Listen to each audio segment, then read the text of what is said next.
میرے مولا مجھے تو دین کی محنت عطا کر دے، میرے مولا مجھے تو دین کی محنت عطا کر دے، تیرے رستے میں جا جائے۔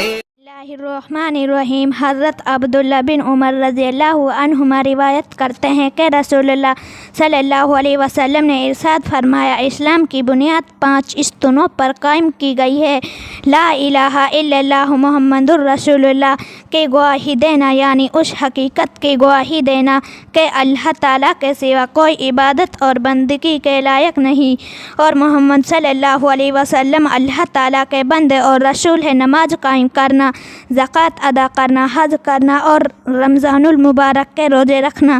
حضرت زبیر بن نفیر رحمۃ اللہ علیہ روایت کرتے ہیں کہ رسول اللہ صلی اللہ علیہ وسلم نے ارشاد فرمایا، مجھے یہ حکم نہیں دیا گیا کہ میں مال جمع کروں اور تعظیم، بلکہ مجھے یہ حکم دیا گیا ہے کہ آپ اپنے رب کی تسبیح اور تعریف کرتے رہیں، نماز پڑھنے والوں میں شامل رہیں اور اپنے رب کی عبادت میں مشغول رہیں یہاں تک کہ آپ کو موت آ جائے۔